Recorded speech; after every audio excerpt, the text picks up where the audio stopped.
Okay, again, we want to invite everyone come up close. He's going to be holding up some different items here during this talk, and if you want to be able to see them up here, come on up. But, yeah, no biting. It's all safe. Come on up front. We're going to start off with another hymn tonight, hymn number 88. I Sing the Mighty Power of God, hymn 88.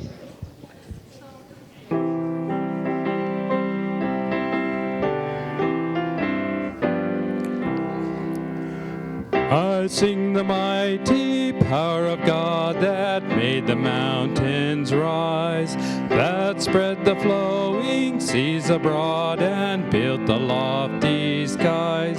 I sing the wisdom that ordained the sun to rule the day. The moon shines full at his command, and all the stars obey.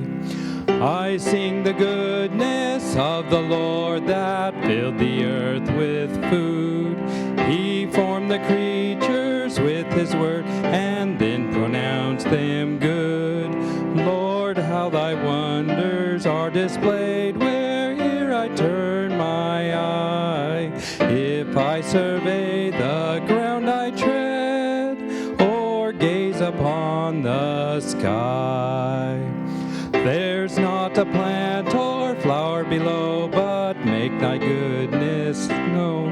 And clouds arise and tempest blows by order from thy throne. Creatures that borrow life from thee are subject to thy care. There's not a place where we can flee, but God is present there. Thank you, Dusty and Darla. Appreciate that. Welcome, welcome. Nice to have you here this evening at the Spokane Valley Adventist Church. And we're delighted with the opportunity to dig into God's Word and think about creation and how that tells us something significant about our Creator. So we're just so thrilled to have Dr. Stan Hudson here. He is known by some of you as one of our former pastors here, and we're just delighted to have him back. And I'll let him tell you about a radio program that he used to host called Sink the Beagle. And he can, what's that? Still do. You still do? Oh, awesome. That's great. And so you can share a little bit about that, but just really glad that you can be here this evening. Tomorrow morning at 10:45, he's going to do his next presentation. And then there's a fellowship meal. For those of you that are members here, just bring lots of food and stay by. And then at 1:30 will be his final presentation, and looking forward to that. So, Dr. Stan, thank you so much for being here. We appreciate you. And let's have a word of prayer before we begin. Father in heaven, we're just so thankful that you've brought us through another week. And thank you for Sabbath, creating it as a blessing for humanity so that our relationship with you can be refreshed. And so we just pray that you fill us with your Spirit, fill this place with your Spirit, and continue to fill Dr. Stan with your Spirit. Is our prayer in Jesus' name, amen.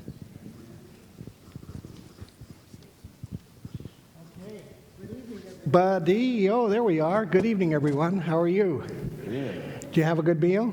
Oh, yes. Please try to stay awake. It gets harder after a big meal, doesn't it? Tonight we're going to talk about time, and time is the big issue in creation and evolution, and we'll talk a little bit about how that impacts the whole subject. Take a look at Scripture and science. But before we do that, I thought you'd like to take a picture, or take a look at this picture. Take a look at this picture. This is called the Deep Space picture by the Hubble telescope. Deep space. Take a look at that.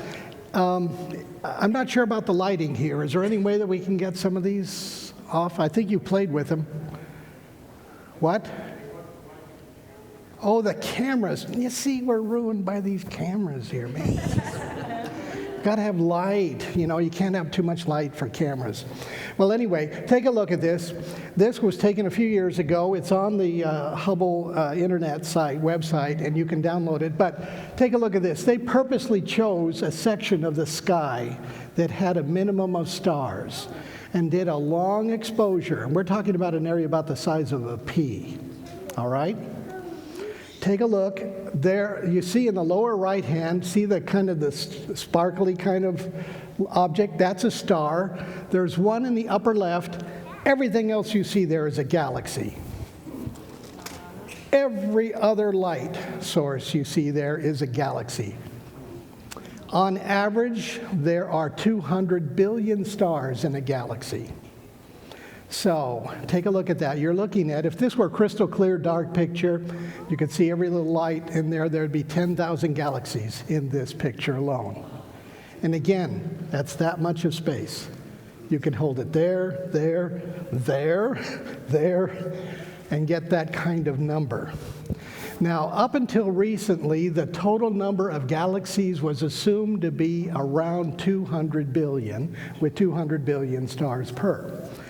There was an astronomer in Nottingham, England, who just took it upon himself to restudy the subject and see, do we really have a good idea how many? He did an extensive search, and guess what he came up with? Add a zero. There are not 200 billion galaxies, there's 2 trillion galaxies times 200 billion. So that's 400 septillion stars. Are you keeping count of this? Now, as soon as that was announced just a few months ago, a mathematician on the internet knew what was coming next, and he says, I know what you're going to ask, I'm on it. And he figured out how many grains of sand there is in the beaches on planet Earth.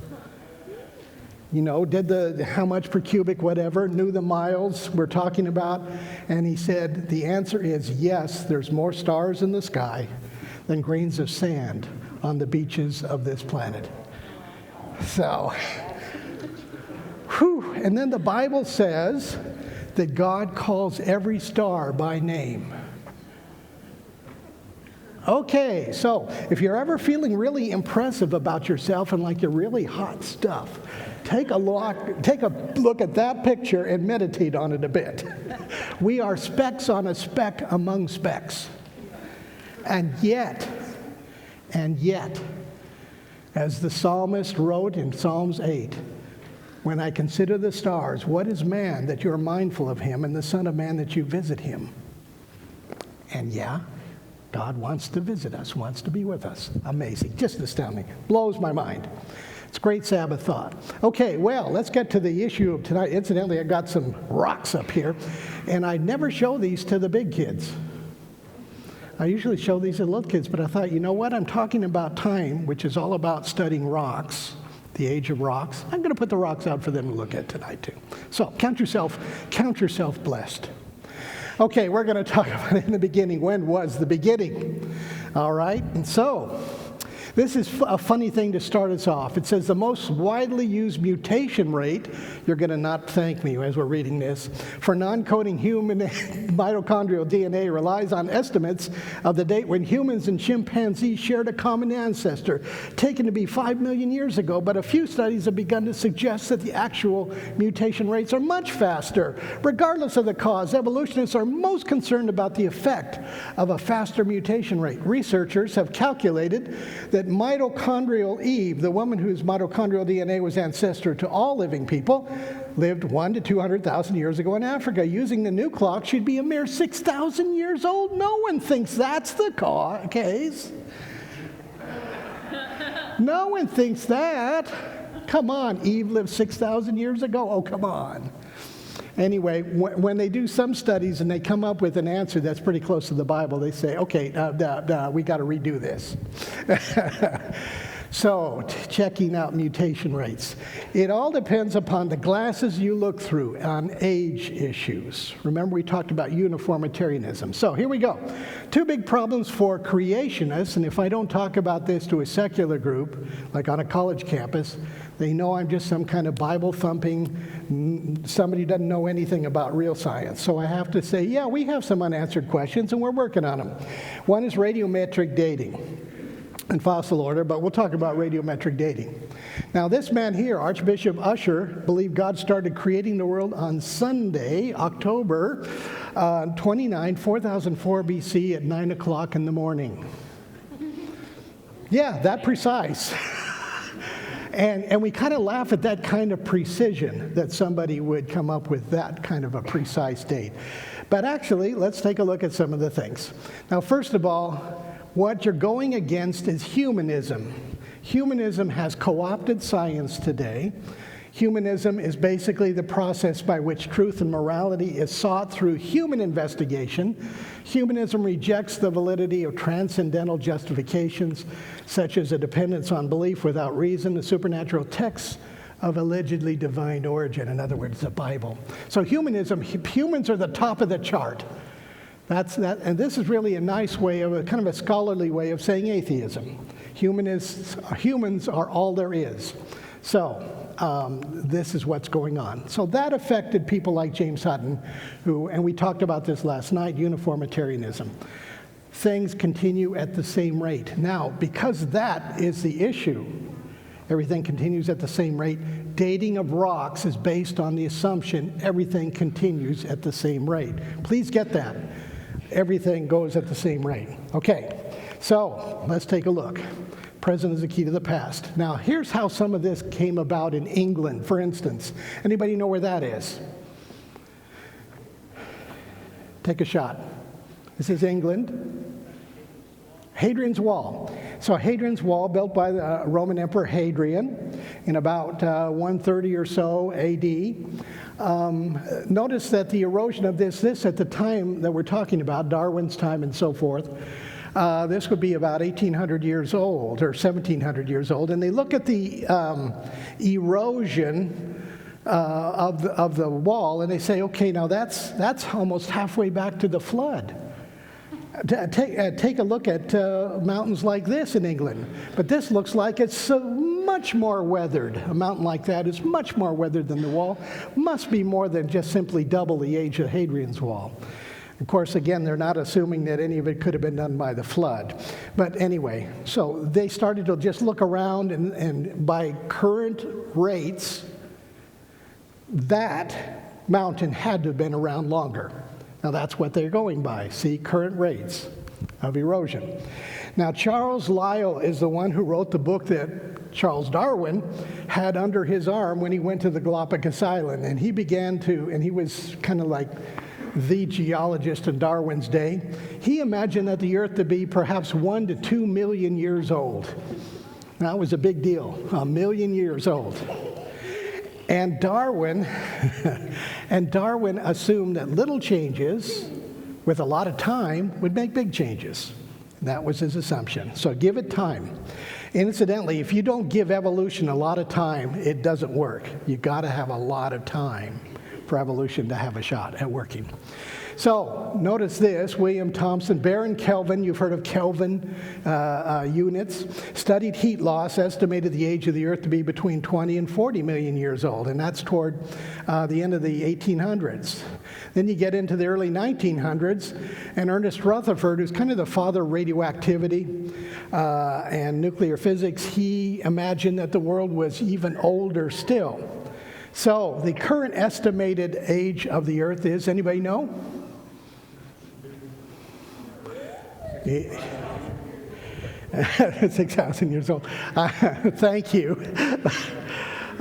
This is a standard view of something like 4.55 billion years old. That's the standard view right now. So, the currently accepted age of the universe is, does anybody know this one? It's 13, right? It's given, give or take, it's 13.7 billion years old. So those are the numbers. Now, the Bible for evolutionists is, as we mentioned last night, the geologic column. And these are the periods supposedly that happened over millions of years. And let's take a look at some of the events that took place. You have the beginning of life. Plants and animals invade the land according to this standard model. Dinosaurs and mammals get covered up here. First flowers get covered up here and preserved. People appear toward the end. Now, this is their idea. Then there have been extinctions through time. Major marine extinction, the biggest extinction right there between the Permian and Triassic, and then the KT one, the Cretaceous Tertiary one, which is where the dinosaurs end up. Extinct and so forth. That's the standard. I'm just showing you the standard model for the major events over millions of years. This is the idea. Although we could easily say that the order of fossils would indicate the same kind of imagined scene that we had last night, of where the waters came up and did, first of all, seashore type animals living just on the edge of the ocean, and then fish, and then slow moving land animals on up to mammals with bigger brains and easier to move, and birds and so forth. Could be the same thing, same order as evolution imagines. So this is a quote that's pretty good. I like this. Speak to the earth and it will teach you. Who among all these does not know that the hand of the Lord has done this? Speak to the earth and it will teach you. For years, have you ever been to the Royal Tyrrell Museum in Alberta, Canada? It is the Canadians' dinosaur national monument for them, basically. It's amazing. World-class museum. There, they used to have on the side, as you enter in the lobby here, they had a big sign with this quote. And I thought, they're giving a little tip of the hat to Christians. That's kind of nice, a little acknowledgement of Christians. Second time I went, it was down. Oh well, pressure, I guess. But anyway, speak to the earth and it will teach you. Well, let the earth teach us. Now, how did Usher come up with such a precise date for creation? Well, believe it or not, of all books in the Bible, Genesis seems to be very interested in chronology. Probably spends as much time on chronology as any book. And let's take a look. Now, incidentally, I'm going to teach you a little Hebrew. You ready? Here we go. You know, Hebrew reads from right to left. Did you know that? Right to left. So the beginning of the book is on the right side of the cover, and you open it up and you go left. Just like Arabic is the same way. So there is the first word in the Bible, right there, Bereshith. And this is how it's pronounced. Now, they don't usually have vowels in the original, so we're just imagining the vowels, but they know how to pronounce it. So Bereshith is this. I want you to say it with me so you now have learned some Hebrew. Here we go. Bereshith. One more time. Bereshith. See, now you can show people you can speak Hebrew. And that just simply means in the beginning. Now, the Septuagint version, the Greek translation of the Old Testament, put the beginning, the title of the book, Genesis. And that's the one that is stuck, the Greek word, which means the beginning of things. Okay, anyway, now it says that the earth was without form and void. Let's go to the very beginning. Now, those two words are fun words in Hebrew. The earth was tohu and bohu. Whoops. Okay. Oh, no, that's right. That's next. Hold the thought. Out of order. You know what, as I get older? No, let's not talk about that. Some people have wondered, let me go back. Some people have wondered if the earth was there, is it possible that it was without form and void for 4.3 billion years? Are you with me? 4.5 billion years. And some people said, does that help us? And the answer is, not a bit. Because the issue has to do with lava flows in between the fossil record. And those are the rocks that date to millions of years that trouble us. Okay? Because we assume that the fossils are all part of the flood. So in between the flood record of fossils, there's occasionally a lava flow that gets in there. They date that, and it's millions of years.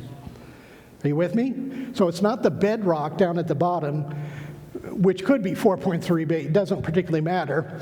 It doesn't help us with the issues of dating. Do this if you follow what I'm saying. Okay, good.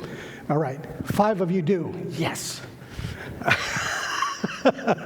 So here we go. So let's go out. Now here I'm getting to the fun part. The earth was without form and void. What are those words in Hebrew? They are tohu and bohu. And the world was tohu and bohu. I don't know, I just like the sound of that. Now, u at the end of any word in Hebrew means no. So quite literally, the world was no form and no fill. Formless, fillless. Now, interestingly, for the first 3 days, God forms, and then the second 3 days, God fills. So there's an order to creation that's kind of interesting. Heaven, sky, and sea, dry land, and they're the filling of it. And then, of course, he ends up with Sabbath. We're talking about age and time right now. So when it says, let's talk about the days, okay? Then God said, let there be light, and there was light, and God saw that the light was good. God divided the light from the darkness. He called the light day, and the darkness he called night. And then quite literally, in Hebrew, evening and morning, day 1. Evening and morning, day 2. Evening and morning, day 3. That's the way the wording is in Hebrew. Now, Yom, let's talk about that. The Hebrew word for day is Yom. Yom Kippur, Day of Atonement, Day of Covering. Can Yom ever mean something other than 24 hours? Yes, it can. In Genesis 2, it says, in the day that God created the heavens and the earth. It can mean a general area. It means the same thing as when my son Dan says, Dad, you lived back in the day. I don't think it's a compliment, but I'm not sure. So the Hebrew word for day is yom. But whenever yom has a number attached to it, evening and morning, day 1, right? Whenever yom has a number attached to it, it always means a 24-hour period, and that's 283 times out of 283. And more than that, whenever evening and morning is added to it, they always mean a 24-hour period as well, 39 times. It's quite literally, and I want you to get this, because people would like to read into the creation account, maybe the days mean millions of years or something, or, long periods. Maybe that would help us. The answer is, in Hebrew, if you just go strictly by the language, the author literally doesn't know how to say more exactly and specifically 24-hour days. 24-hour days. In fact, here is a quote from a Hebrew scholar that does not believe, he's not a creationist anyway, but he knows the language. At Oxford University, he agrees that the words used in Genesis 1 refer to a series of 6 days which were the same as the days of 24 hours we now experience. And he says he knows of no professor of Hebrew of any leading university who would say otherwise. Very specifically structured to mean a historical narrative. In Hebrew, there is a different form you can use as prose or poetry. It's structured as a historical narrative, a story of something that happened. So you just got it. From the Hebrew, there's no room for millions of years. Now, if you want to bring that to the word, that would be you. But in terms of the Hebrew, the writer was not intending anything other than 24 hours. Okay, so getting back to it. Let there be lights in the firmament of the heavens to divide the day from the night, and let them be for signs and seasons, for days and years. And God made 2 great lights, the great light to rule the day and the lesser light to rule the night. What's a problem with this? And I usually hear a question about this subject. What's the problem with God creating the sun and the moon on day 4?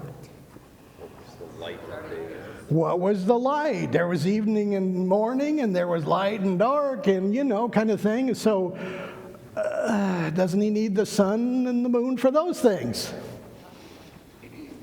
What do you think? Well, he said, let there be light, and there was light. So when he said, let there be light, was suddenly the sun on his radar. This is a very interesting thing. And first of all, you remember that first picture I showed of the size of the universe? You realize we're arguing about how God can do things? How could he? He couldn't. He'd need the sun. I don't know. I laugh about it when I think about that part of it. God, he's got to be restricted to the light of the sun, right? Here's the thing. I almost think it's a theological thing that God is doing.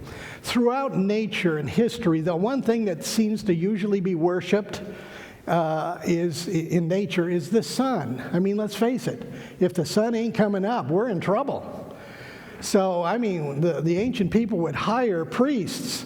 It's basically saying, listen, your job, you make sure you find out what the sun needs to be happy, and you do it, and we'll pay you. You don't have to work anywhere else. Just take care of that.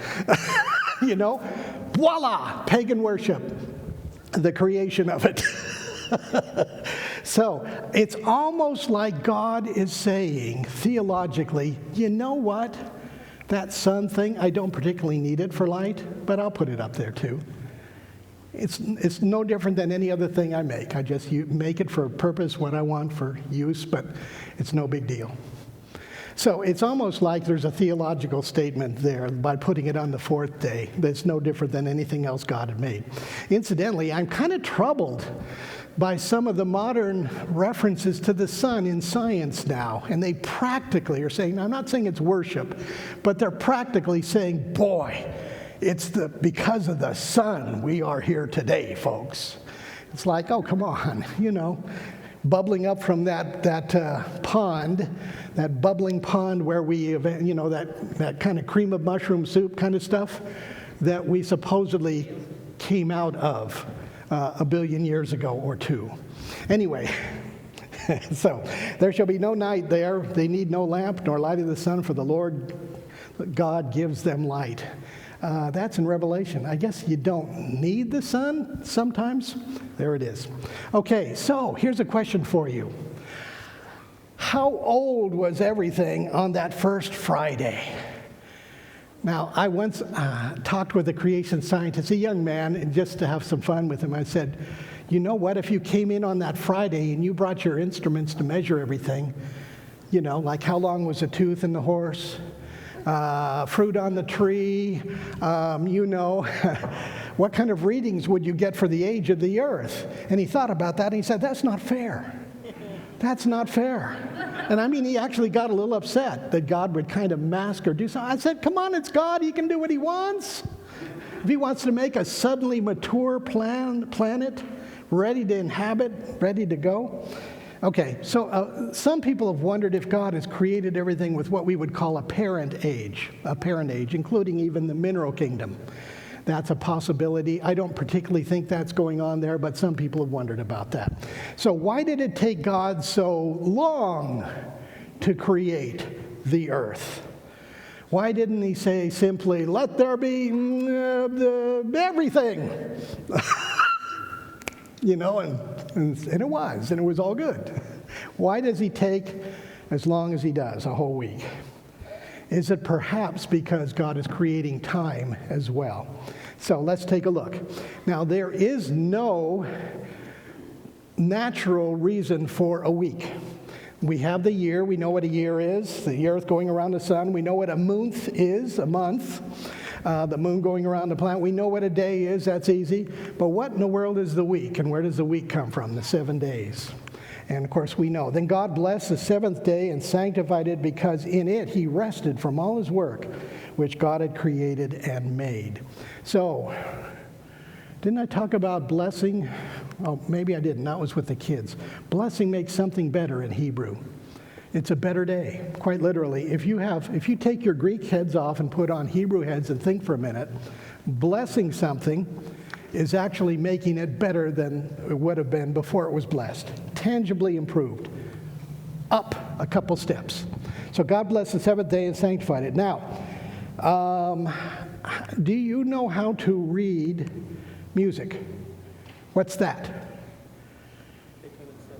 It's Beethoven, isn't it? Da da da da, da da da da. See that? Okay.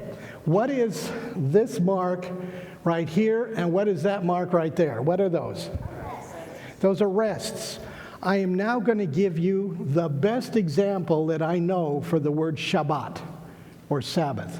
Because Sabbath, which we translate as rest, does not mean, and so God, the seventh day. That's not what the word means. The word means to stop and hold. In fact, that is as good of an illustration of Sabbath as you'll ever get. We are created to live in 7/7 time. 1, 2, 3, 4, 5, 6, pause. 1, 2, 3, 4, 5, 6, pause. What, you get it? That's exactly what the word Hebrew means, to hold, to stop for a period of time, and then resume what you were doing before. Does that make sense? That's a really, if you know music, you now got Sabbath down. Darla, there you go. So it means to rest or stop for a count. So speaking of the week, the planetary week, notice this. This is from Roman times, from the first century. A Roman soldier wrote that as Vespasian, we're talking about 70 AD or so, attacked the Jews on the day of what? Saturn, on which it is forbidden for them to do anything serious, and defeated them. So the emperor, the general Vespasian, was fighting the Jews, and on the Sabbath day, they were not wanting to take up arms. The Romans took advantage of that, but in those days, it coincided with the Roman calendar on Saturn's day. Do you see a connection? Saturn Day was a Sabbath back 2,000 years ago. So the continuous 7-day cycle that runs through history, paying no attention whatsoever to the moon and its phases, is a distinctly Jewish invention. Well, what he's saying is it's biblical, that the world understands that there's a week, gets that from the creation story. Okay, so incidentally, people ask me, well, hasn't the calendar changed? Actually, yes, it did. Because of leap years, we were noticing we didn't have leap years figured out, and so spring kept moving. And they didn't like that. So they fixed it with the Gregorian calendar that got off the Julian one. So take a look. This is October 1582. In Europe, most countries shifted it this month. And this is how the month went. This is the month you wanted to be paid by salary. Okay, here we go. 1, 2, 3, 14, 15, 16, 17, 18. Yeah, it's only about 3 weeks a month there. That's a pretty good deal. So that's what happened. That was a short month. But you'll notice something important. The weekly cycle did not change. All right? So Monday was after Sunday and Tuesday after Monday and all that kind of stuff. So in case you're wondering about that. All right, so getting back to the geologic column and everything. 3 basic types of rock. Oh, did I do this last night? Yeah, I did. Well, let's see if you were listening. What are the 3 kinds? Hey, this young man here knows it. Sedimentary, igneous, and I think it's...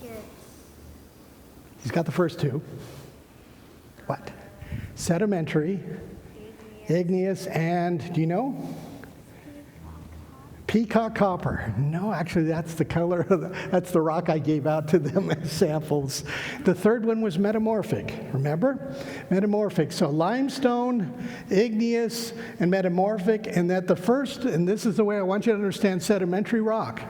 Sedimentary rock is not datable to millions of years because sedimentary rock is destroyed previous rock. Are you with me? Sedimentary rock is from the result of being destroyed, broken down into tiny bits and pieces, and re-glued into something new.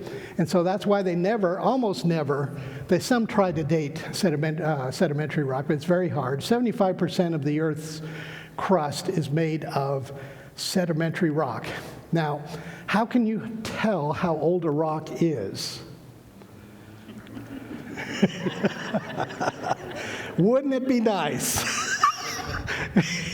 if the date of their birth was stamped on them as soon as they came out? Where is this? Where's this rock? This is Plymouth Rock. Yeah, Plymouth Rock, and they stamped, yeah, they think. 1620. How can you tell how old a rock is? You can only tell how old an igneous rock is. And the idea of igneous rock is while it is liquid, well, it's giving off certain daughters and they escape, but when it gets hard and becomes a solid rock, from that moment on, as it breaks apart, the things that break apart should be within the rock itself, mostly. And you can tell. Let's talk about that a little bit. Assumptions of radiometric dating, and this is all under the bigger umbrella of uniformitarianism. Okay? That things contain the same rate. Decay or change rates are constant. Initial ratios are known, and finally they are sealed. They're in a closed system. So it's basically this. A rock has got certain elements in it, and some of those elements decay, and when they decay into something lesser, because everything is going from complex to less. Have you looked in the mirror? Okay, so we're all going there, folks. We're all eventually going to assume room temperature. Okay, but anyway, so everything falls apart. We're all falling apart. Rocks fall apart. Solid rocks fall apart. The elements that make them up. And at the rate in which they decay, that should be constant. When we find the daughter element and the parent element, if it's 50-50, and we know what those elements are, we can date how long that rock has been solid. That's the idea. And it's on paper, makes sense. It does make sense on paper. So, do you remember half-lives? Remember half-lives from school? Okay, this is pushing the brain a little bit, a little envelope here. Friday night of all times, we're getting you to think. Okay, so a time is a half-life. Now, this is the idea. The rock starts off with 100% parent material. By the time it breaks down to 50-50, 50% of the original and 50% of the daughter material, that's considered a half-life. That make sense? Then the next of that 50 breaks down into 25%. That's actually becoming another 50-50 thing. That's another half-life. And this is the idea. So, there's one half-life, there's two, there's three. You can see by the time we're at a fourth half-life, there's not much left of the original, which is the yellow. It's now more of the dark, which is the daughter. Now, before we do that, people ask me about carbon-14 dating. Carbon-14 dating is used to date living things, organic things that used to be alive. Not millions of years, because carbon-14 has a 5,700-year-old half-life. Breaks down quickly. So it's only by the time, let's say 50,000 years rolls by, I'm just using standard models, numbers. If 50,000 years rolled by, there would almost be no carbon-14 left, period. It'd be very hard to measure accurately. So it's only used for thousands of years. Millions of years comes mostly from dating of lava, which is potassium to argon. Potassium breaks down into argon. We'll talk about that in just a second. But let's take a look at carbon-14. Carbon-14, here we go. I spent some hours on this slide. I hope you ooh and ah appropriately. First of all, you have something coming from outer space, and it strikes a nitrogen-14 atom and makes it now carbon-14. Knocks off a couple bits, makes carbon-14. Carbon-14 is rarer than standard carbon-12. Most carbon is carbon-12. Whenever you see carbon-14, we know where it came from. The sky. Came from the sky. And how does it get into living things? It gets into the plants because they breathe carbon dioxide, they take it in. Carbon goes into the plants. And once it's in the plants, critters come along and chew on it. That cute little mousie is chewing on a leaf. And it's getting carbon-14 into its body that way. Now, unfortunately for the little critter, eventually it will stop getting carbon-14 in it. That means it died. Okay? Now, it gets no more carbon-14 in it, so the carbon-14 in it is breaking down at a 5,700-year rate for half-life. Breaking down. So when you measure the body part of it, you can find out how long ago it stopped getting carbon-14, i.e., how long ago it died. And that's carbon-14 in a nutshell. Are there any questions? So carbon-14 should not be in anything non-organic. It should not be, for instance, in diamonds. It should not be in other places where it's not organic. And guess what? They are finding it there. They're finding it in diamonds. That's very hard to explain, because diamonds are supposedly among the oldest things among the rocks, like we're talking 1 billion years or something. So to have carbon-14 in diamonds does not make sense for a long-age model. Just keep that in mind as we keep talking. So, okay, carbon-14 breaks down back into nitrogen-14 and so on. Here is a complaint by a laboratory that does carbon-14 dating. They say the troubles of the radiocarbon dating method are undeniably deep and serious. Despite 35 years of technological refinement and better understanding, the underlying assumptions will be strongly challenged, and warnings are out that radiocarbon may soon find itself in a crisis situation. Continuing use of the method depends on a fix-it-as-we-go approach. It should be no surprise then that fully half of the dates are rejected. The wonder is surely that the remaining half come to be accepted. There are gross discrepancies. I sense some tension here in this guy. The chronology is uneven and relative, and the accepted dates are actually selected dates. Now, these are people that work in the area of carbon-14 dating, and they're complaining about what they consider to be some weaknesses in the system. This is a little older article. I think they've refined it some sense, but it's kind of interesting. Incidentally, for carbon-14 dating to work properly, the atmosphere has to be saturated with carbon-14. What I mean by that is the amount that comes down is the same amount that's getting produced up there. So when there's that stability going on paper it makes sense. But if you do anything to the atmosphere to change the carbon content, or ionization or anything like that, messing with the atmosphere in a serious way, it throws the clock off. For instance, remember Krakatoa? Have you ever heard about Krakatoa, the volcano in the 1880s in Indonesia area, Malaya? That was such a powerful eruption, it ionized the atmosphere around it and threw the dates off, carbon-14 there.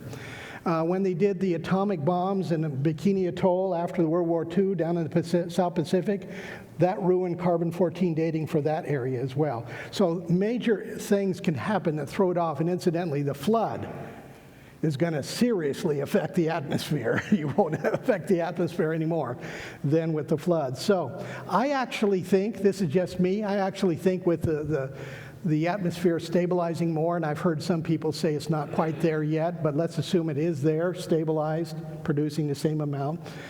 I'm thinking 2,000 or 3,000 years of carbon-14 dating is probably pretty good, but that's just me. Okay, so there is yours truly. And I got to tell you about the funnest thing I did. And we're talking about dating and potassium argon. Oh boy, where'd it go? Here it is. I did something that every red-blooded American male wants to do at least once in their life.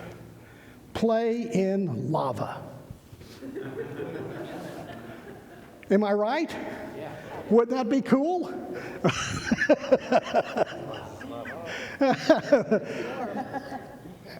Lava is hot. I'm here to verify that what you've heard is true. But anyway, there I am at a lava flow coming out in the big island of Hawaii. Let me tell you a little bit about that story. It's kind of fun. First of all, ladies, I took my wife Cindy to Hawaii anniversary points. Okay, good. Points there. But anyway, I wanted to go do this. So, okay, in addition. Anyway, so we drive over to where the old lava had covered the highway. You have to park there. There's a ranger kiosk there. I went up to the ranger, and it was a woman, and I asked her this question: can I go up and see where the lava is coming out? And what did I expect to hear? Duh, no, dumb tourist, something like that. And instead, you know what she said? Sure, just be careful. It's right up about there. See where that the heat mirage is? You see where that little steam is? That's where it is. Thank you. So off I went, and along the ways, and it was several miles over old flows and everything, finally got up to where it was coming out. And I had bought a metal cup the day before, like this, just in case I could get some lava. So anyway, I get up there, and like I said, you've heard lava's hot, 2,000 degrees. I totally get the fiery furnace story in the Bible. I totally get that. I could not get any closer to the lava than me to this bone, okay? So I had a very long stick, and I had this metal cup, and I put it on a rock, and I got the stick, and I was pushing it into the lava to see if some would stick to the stick, okay? So I'm doing that, and catch on fire, drop, catch on fire, drop, catch on fire, drop, catch on fire, oh. So I got something to stick, and I put it in the cup, poke. And I took my water bottle, and there is an illegally gathered bit of lava from a national park. So, and I'm waiting for the goddess Pele, who supposedly doesn't like that. And she hasn't knocked on our door yet, and it's been a while. But anyway, so now what I want to do with this is someday I'm going to break off a piece of this and send it to a lab and see what they give me as the date of it, because I was there the day the rock was born. I can verify that. So ever since it hardened, the potassium in it is becoming argon. Argon is a gas. Because the rock is solid now, it does not bubble off in the liquid. It is in there. And so the difference between the potassium and the argon would date this. That's the idea of dating. Now, anyway, so now, incidentally, I was at a place where there was a little crack in one of the flows, and you could see a red river of it flowing down that way. It's just amazing stuff. It's all flowing down to the ocean and making more Hawaii. That's good. But anyway, yes. So, oh yeah, there's a picture I took of some of it a little closer. Amazing stuff. Guys, got to do it. Come on. So potassium 40 becomes argon 40, and that's the idea. Half-life is a long half-life, so you can get millions and millions and millions of years out of potassium-argon dating. I remember being up in Ontario, northern Ontario, Canada, and there was a sign on the road where this big lava flow was at, and it was 1 billion years old, one of the oldest lava flows anywhere. And I collected a rock from there. I wanted to test it someday. Here are some of the ways they get millions of years. These are the most common methods. And potassium argon, I'm thinking it's not 80% now. I think that's gone down a little bit. They do like uranium to lead, and those are the ones that they generally use with half-life values there. Okay, so now, again, the issue is the flow of lava between the fossil record. And yes, it can be like that lower red line can be 30 million years, the middle one 20, the top one 10. Are you with me? So we're working on some things. We do not have all the answers yet, but as I'll show you, we got some other things that are making it an interesting question. Radiometric dating, and radiometric means is what we're talking about, measuring the waves of a rock. Okay, for instance, here is a place where they did some measuring of lava flows at the Grand Canyon, the Uinkaret Plateau. They used different methods. And notice the difference in age, and MY means million years. So first of all, using potassium argon 6 times, they got that wide of a date, anywhere from 10,000 to 17 million years, when they tried it 6 times on the same rock. Okay, there's a variety. And then they just, for the fun of it, did rubidium strontium and rubidium strontium isomer and then lead isomer. And look at the date differences there. Then, just to add interest to it, you see that lava flow down below. They thought they would date that, and they dated out consistently to younger rock. Okay, so you see we got problems. Sometimes it doesn't live up to what looks good on paper. All right? For instance, Mount St. Helens, and what's wrong with the date at the top? 1986. It should be 80? Guess what? No, it was 86, because that's when the lava started to bubble up in the middle of it after the eruption of 6 years earlier. So this is now the slow rebuilding process of that dome. In 1986, there was a sizable little bubble that came up, and they measured that. And guess what? It came out to millions of years old.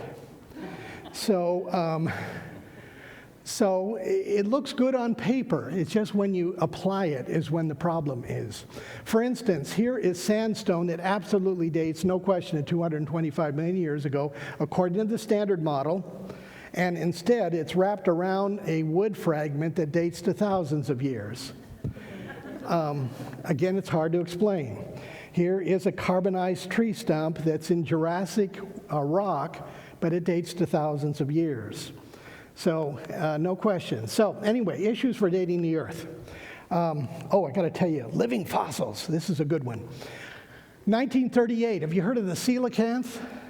Coelacanth is a funny-looking fish, big fish.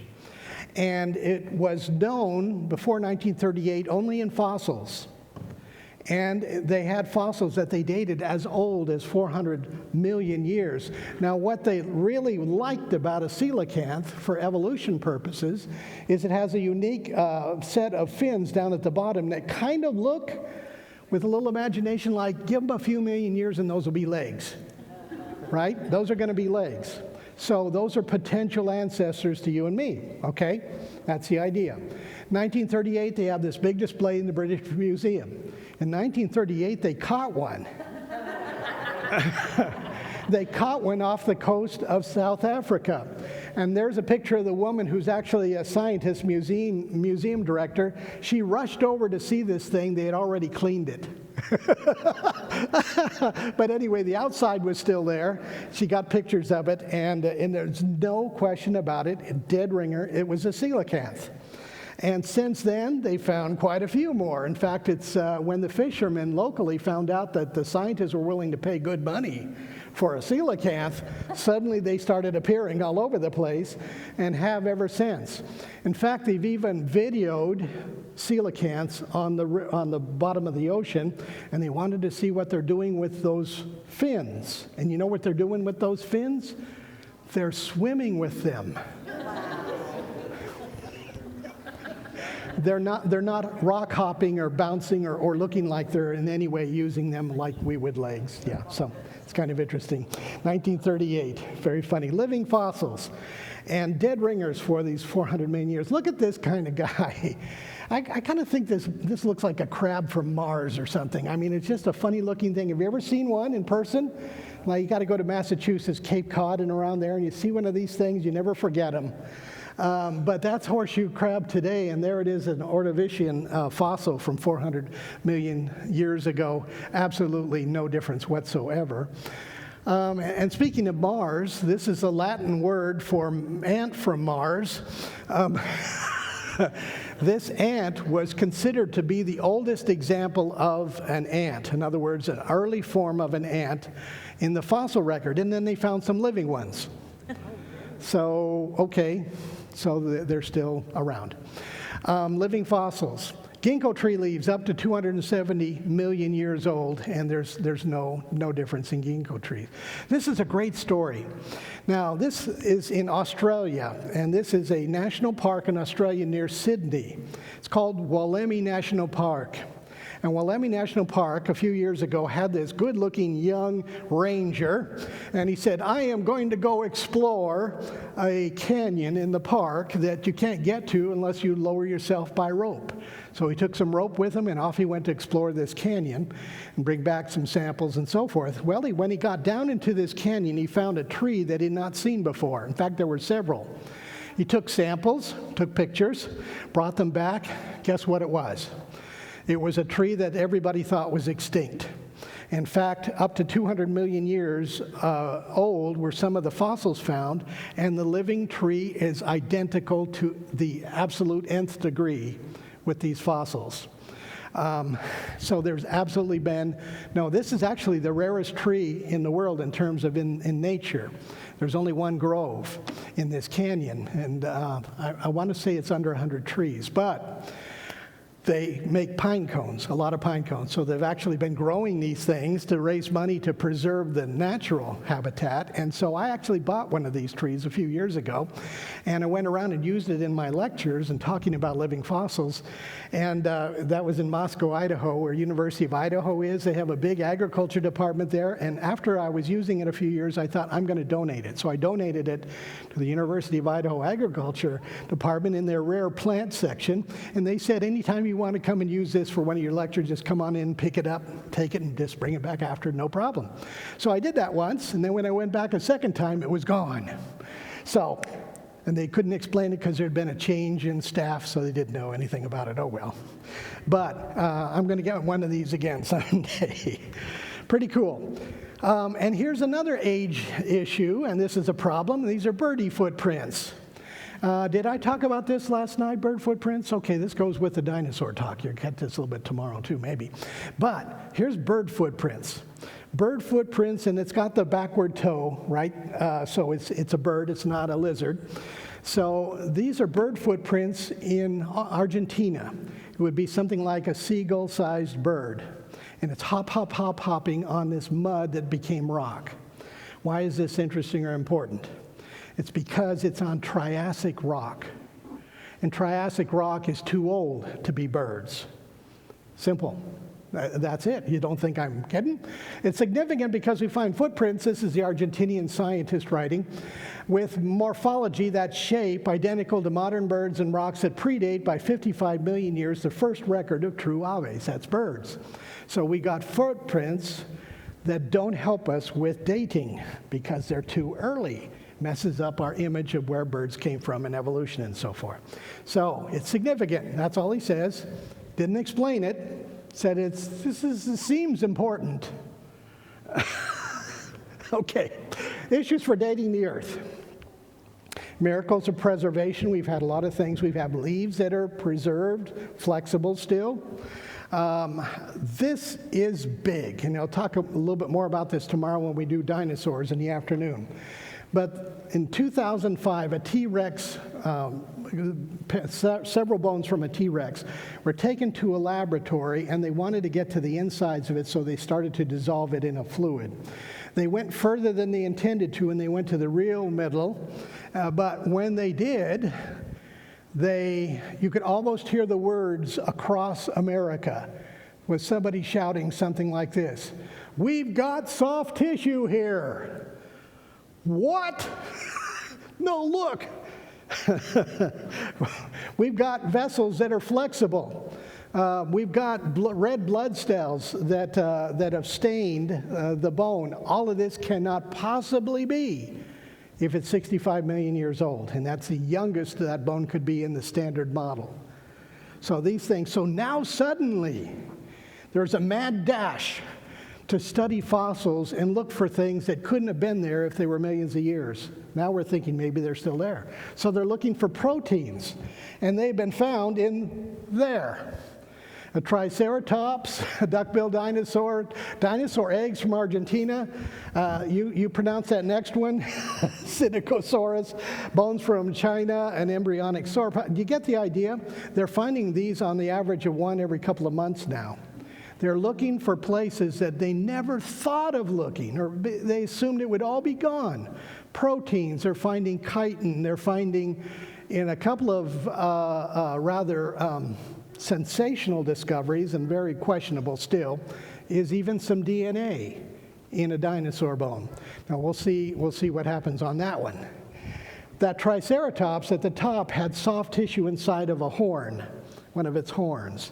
Can't be. Based on all studies done by evolutionary scientists prior to this, because they wanted to know how long it took for things to break down, and so they did very detailed studies.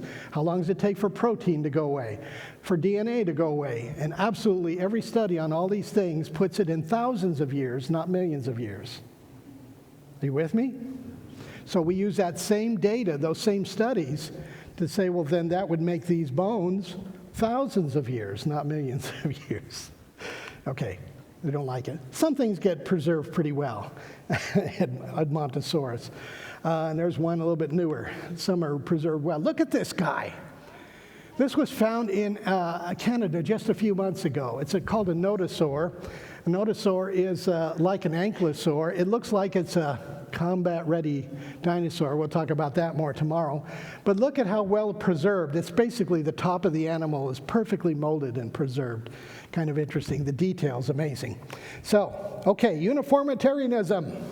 That's what we're talking about. If we use that, whoops, look at all these things, that it's a problem if you stick to their model of measuring. Using decay rates as constant from today, well, let's wind the clock back on several issues.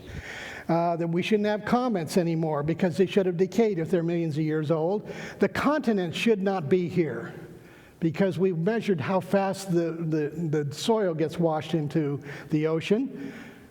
We do not have uplift enough to compensate, so they should be gone after about 10 to 20 million years.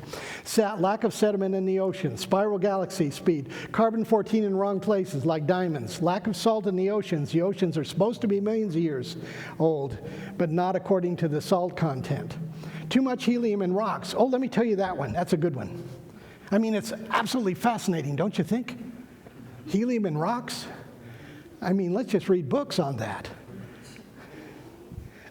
Helium, how do we get helium? There's only one way you get helium, the gas of helium, and that's from decaying rocks. That's the only way. We can't manufacture helium. We don't know how. So you get it from decaying rocks. Rocks have helium as a product, a byproduct, a daughter product from decay. There's a lot of helium. There's too much helium in the rocks still. They should have by now gotten out of the rocks and into the atmosphere.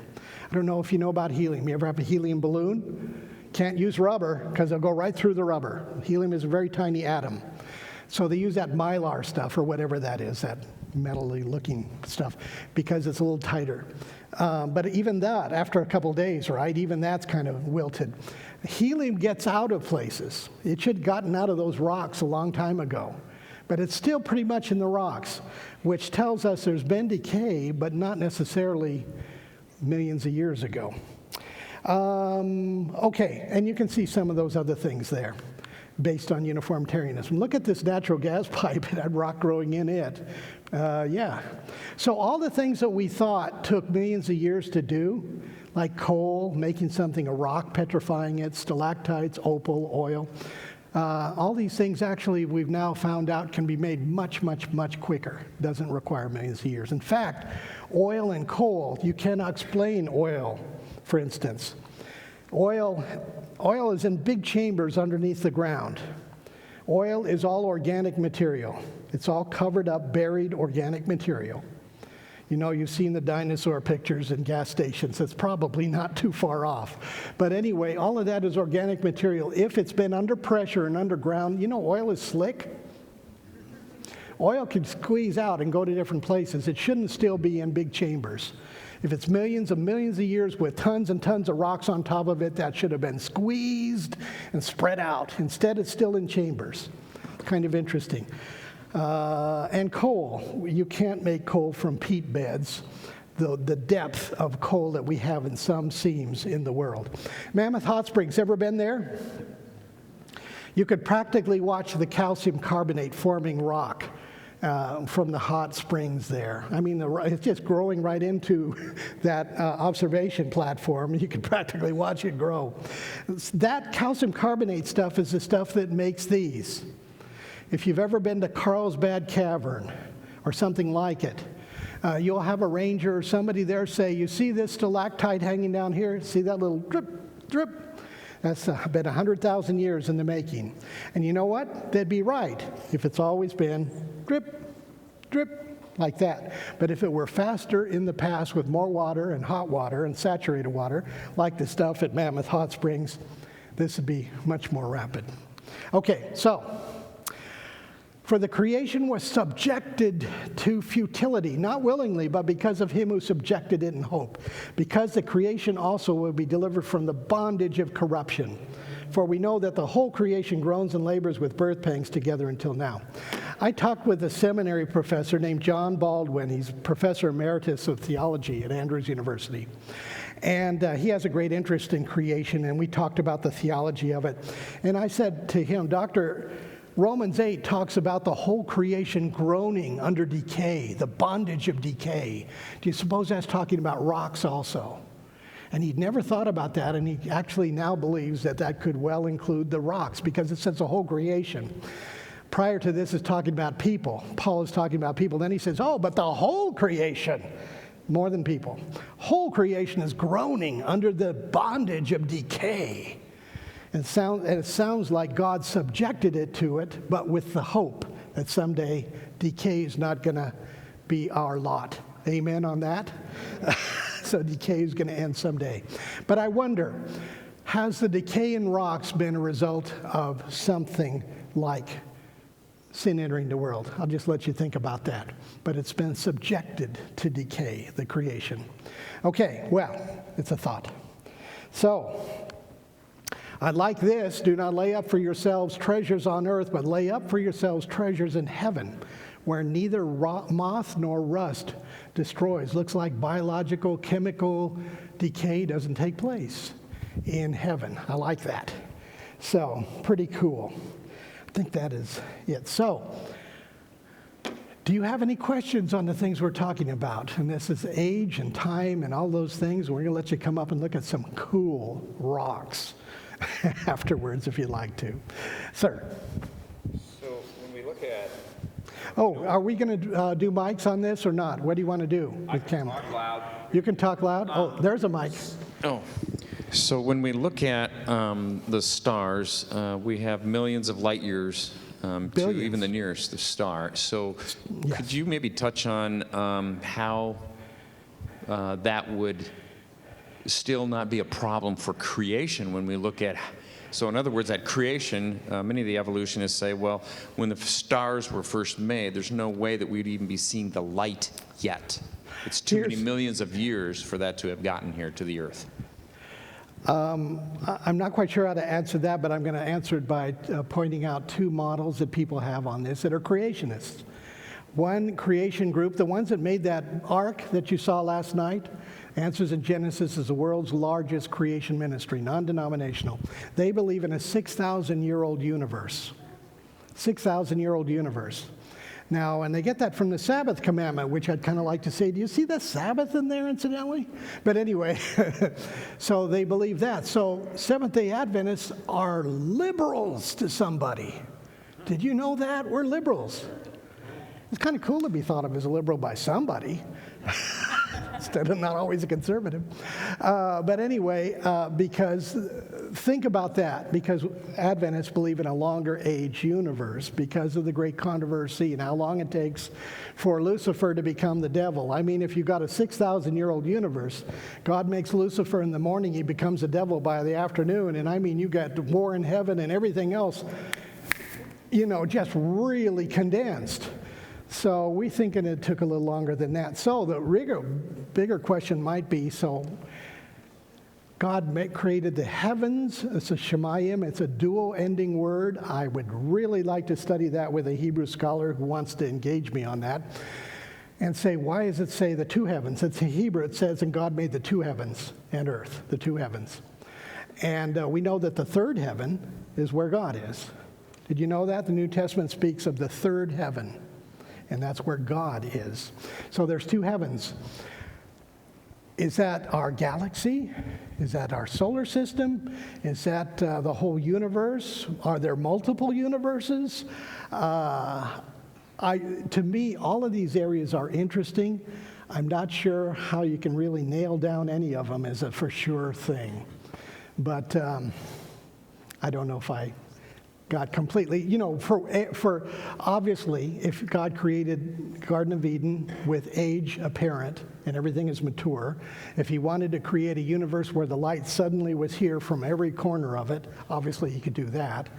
You know. I guess the one thing that I saw in the text, I think in Genesis 3, it talked about the stretching of the heavens. Oh, and that's present tense.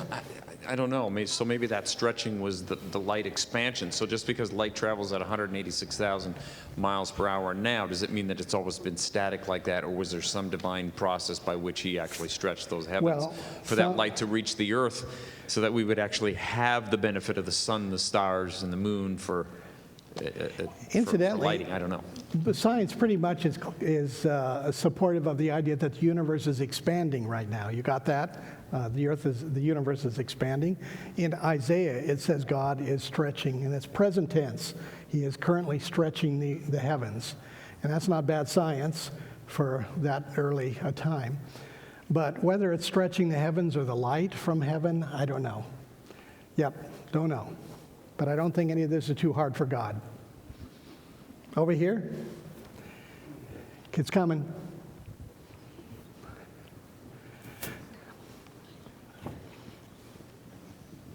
Yep. You said a lot of the dinosaurs turned into organic material for Something did. like oil and coal. I was kind of wondering back during the flood with all the millions of bodies that were destroyed because of the flood. And you said last night that they were covered by sediment or dirt Yeah. after a while. Yeah. Would a lot of that be turned into like coal that we have nowadays and oil that No, we coal, use for first of energy? all, coal is plant material. Coal is 100% plant material. It's oil that's potentially animal as well as plant. So it wouldn't be coal, but you're thinking maybe oil. But oil needs to be down deep with a lot of weight on top of it for pressure and to be cooked. So it's got to be closer to the heat that's deeper in the ground, and I don't think the surface is ever going to produce the kind of oil we're talking about. So I think the condition would be different. Over here, that young man there.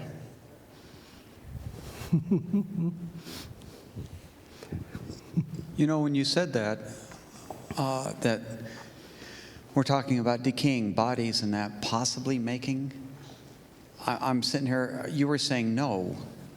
Could we get that many bodies?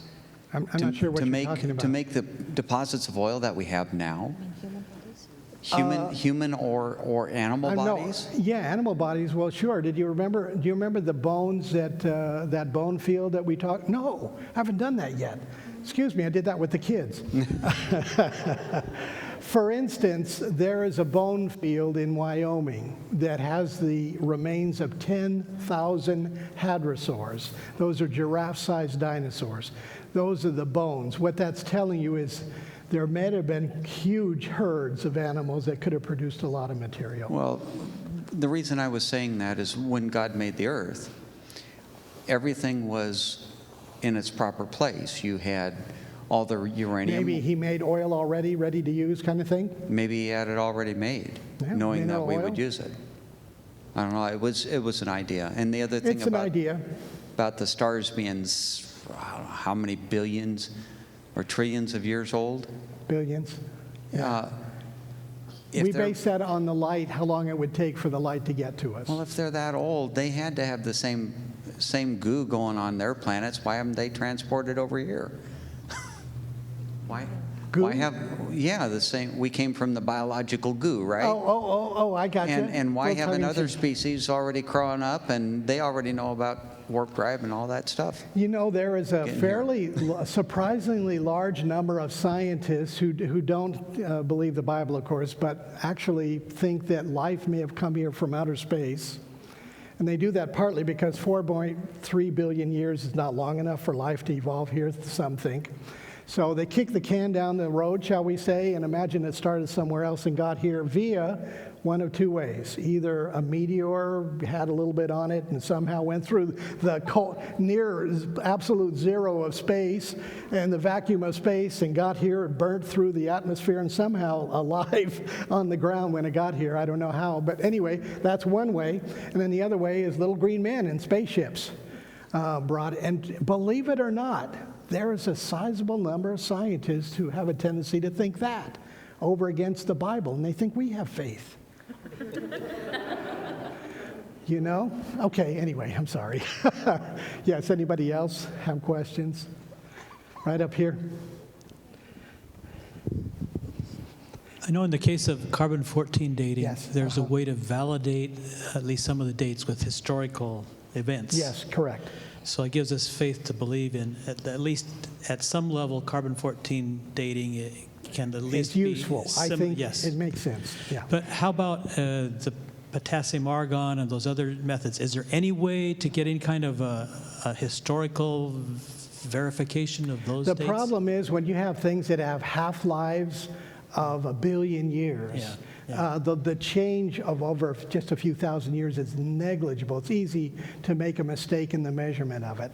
And so you really need things that have shorter half-lives. So is there any way to validate these you systems? can get the same flow from a volcano giving different dates, right on down the line of a volcano, same flow, and you can actually get a progression of dates. which suggests if those are reasonably accurate, at least in relationship to each other, then that would mean that the original mixture of lava in the dome itself was not homogeneous. You know what I mean by homogeneous? Not mixed properly. In other words, it had more potassium in one part of the dome than the other. And so remember, you got to know what the initial ratios are for this to work. So that's one of the assumptions. And there's a lot of problems. Understand that science has no problem jettisoning the Bible. And if anything, you almost think it's purposeful. So anyway, yes. Back here. I had heard quite a long time ago about the possibility of during the flood time that a planet came in close enough to the Earth and went around the Earth, pulling up the mountains and the floods of the deep and all of that, and then, caused the flood and destruction. Yeah, okay. Have you read much on that or know much Something about it? similar. People are trying to come up with creative ways of trying to explain something as major as the flood. And I've even heard of a theory that the water was on Mars and somehow or other got to this Earth through some various mechanisms, because Mars, they think, looks like it had water at one time, and suddenly we've got all the water, and so somehow it got and there's a lot of models on that even. So this is what I say generally across the board. There are some basic things we can probably agree on that happened during the flood. There's a few things that are very speculative that will be very hard to really prove one way or the other. And to me, that one's probably in that category. Yeah.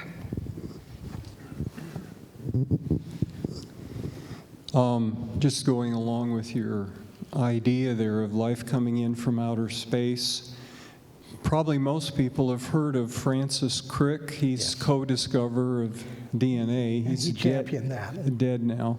But he wrote a book which I have called Life Itself. This was published back in the 80s. And in there he says, I'm just paraphrasing, he says, any normal person looking at all the conditions it would take to get life going must believe it's almost a miracle. He says that, almost a miracle. Francis Crick is one of those that believes it. And then he suggests it's called, of course, panspermia, that this idea of it coming in from a seed from outer space got here. Yeah. Seeded life. But the thing is, he was an atheist. Yes. So he had to believe that it came from somewhere. And in 4.5 billion years or whatever is not enough time on this earth. If it could happen at all, then it had to come from somewhere. So he very seriously in this book propounds this idea. Mm-hmm.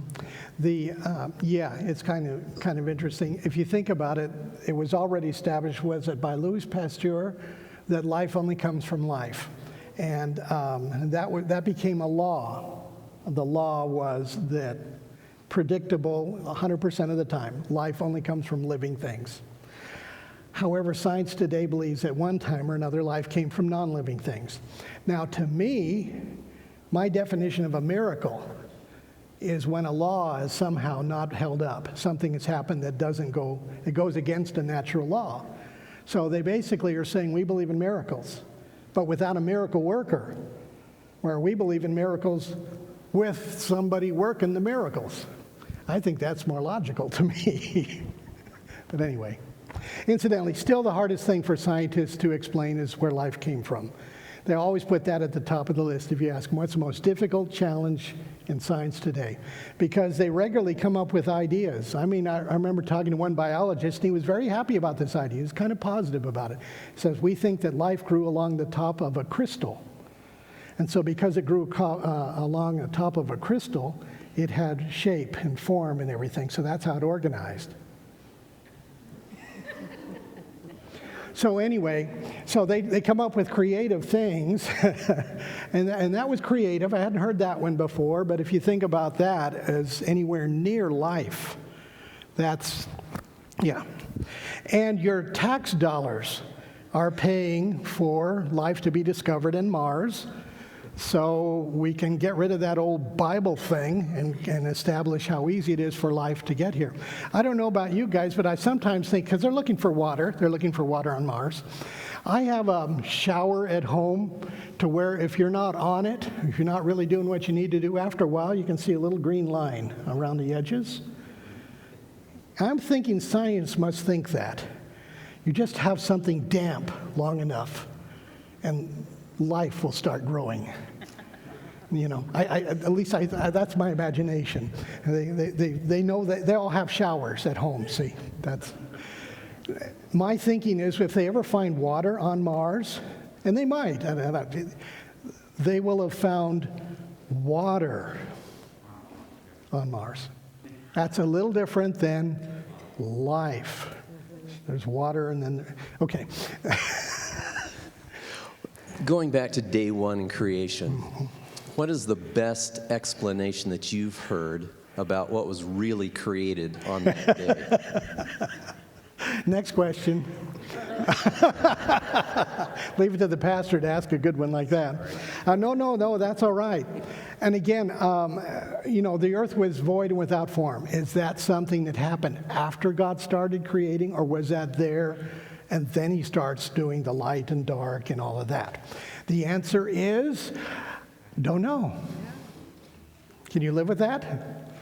Because the Hebrew makes it a little bit optional. The Hebrew makes it a little optional.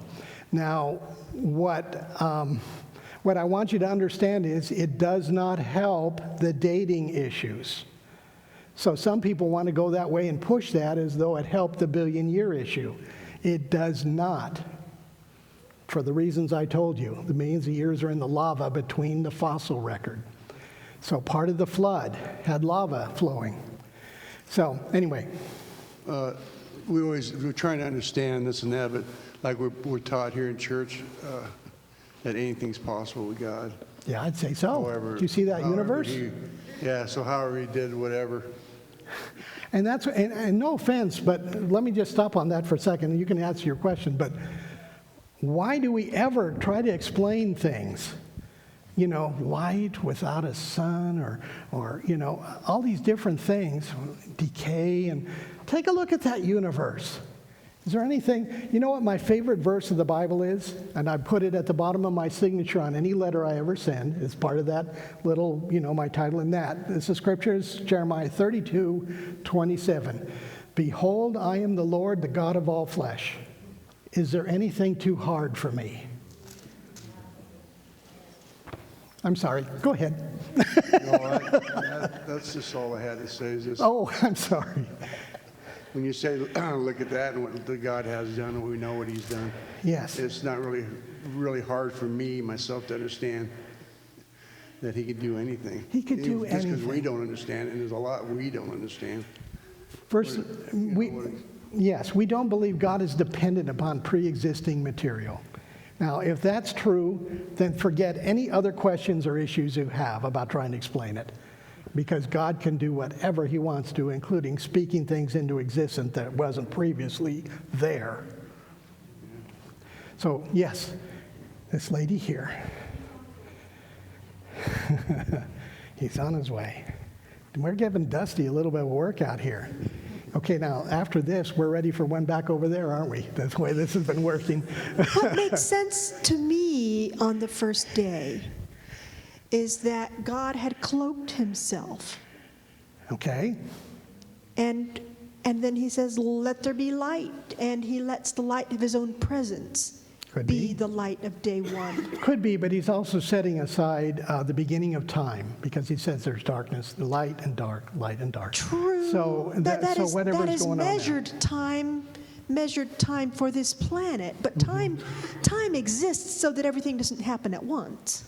First of all, we can't explain angels traveling across the universe in current physics laws. If you have Daniel starting a prayer, and an angel appears to him before he says amen, and says to him, at the beginning of your prayer, I was sent, I was told to come down here. Now, wherever he is, it sure ain't close. Wherever that place was where he got the command to come to earth, had to be some distance away, and he got here like, okay. So we're talking about interdimensional. Come up with some physics for me on this. Incidentally, the Big Bang Theory, of course, I've seen the bumper sticker. I believe in the Big Bang Theory. God spoke and bang, it happened. But anyway, the Big Bang Theory says that not only did material blow up into everything we have, but space also. Wrap your mind around that one a little bit. So what's the edge of space? What's on the other side of the edge of space? Physics, if you want to get a headache, you just get into some deep stuff in physics, and it will absolutely blow you away. Anybody else have some questions? If not, let's have prayer, and you guys can come up front if you want to look at some of the cool rocks that I show the kids, and there's some amazing things in the earth that God has, since we've been talking about the age and the date of rocks and everything, okay? Let's everybody stand. We'll have a word of prayer, and you need to stand and get the blood flowing again. Understand that age issue is the single biggest thing that we have to still work out. But we see there are cracks in the armor. Let's bow our heads. Heavenly Father, we want to thank you for the evidence that we've seen this evening about the age of the earth and things that may seem to be slam dunks for evolutionists and for the standard models in science today may not always work as they project them to be. We thank you, Lord, that Scripture still is so supportable and so believable with the evidence being out there. We thank you for you being a large and powerful and competent and caring God, willing to preserve and able to preserve a record of the things that we need to know anyway, the things that we can comprehend about where we came from. Thank you for that, and thank you on this Sabbath day, a memorial of creation. Go with us as we go to our homes. Keep us safe, and may we continue to worship you on this Sabbath day, we pray in Jesus' name. Amen. Thank you, folks. Come on up if you want to look.